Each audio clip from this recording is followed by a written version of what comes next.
Baie welkom by die voorlesing van die Afrikaanse Sabbatskoolles vir blindes en swaarsiendes. Hierdie lesse word voorsien deur die Wêreldkonferensie van die Sewende Dag Adventiste Kerk. Die voorlesing van die les word aan u gebring deur SSL in samewerking met Adventiste Wêreldradio Afrikaans en word voorgeles deur Marlena Nel.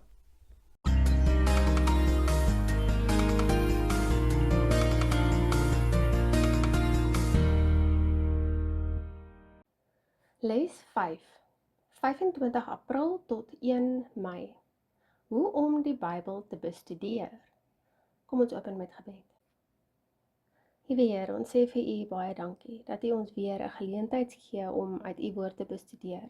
Liewe Here, waar ons hierdie week gaan leer hoe om U woord te bestudeer, vra ons dat U asseblief wysheid en insig mag skenk, dat ons U beter mag dien. Ons bid dit in die naam van Jesus alleen. Amen. Sabbatmiddag. Skrifverwysings vir hierdie week se studie.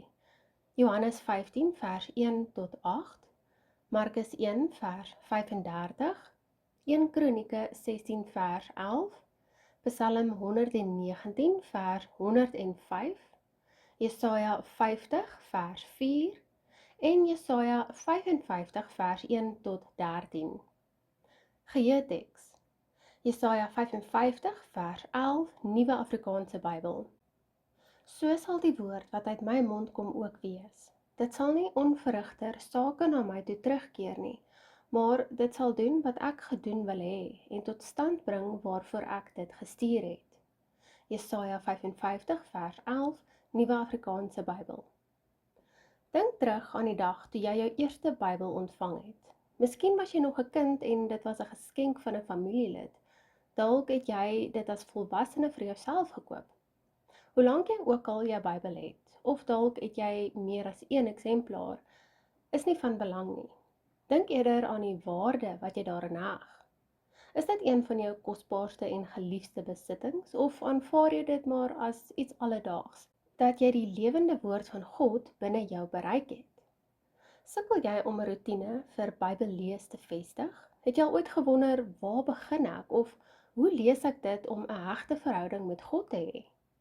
Martin Luther skryf, ek lees reeds 'n aantal jare lank die Bybel, 2 keer per jaar deur. Gestel die Bybel is 'n groot en hoë boom, en dat die woorde in takkies eindig. Dan het ek elke denkbare tak behoorlik geskit om te sien wat dit oplewer. Of jy nou 'n aktiewe daaglikse Bybelstudieprogram het, en of jou Bybel grootendeels toe op die boekrak bly, een ding is seker. Almal van ons kan meer en beter tyd saam met God in die woord deurbring. Hierdie week bekyk ons praktiese maniere om beter Bybelstudie te doen.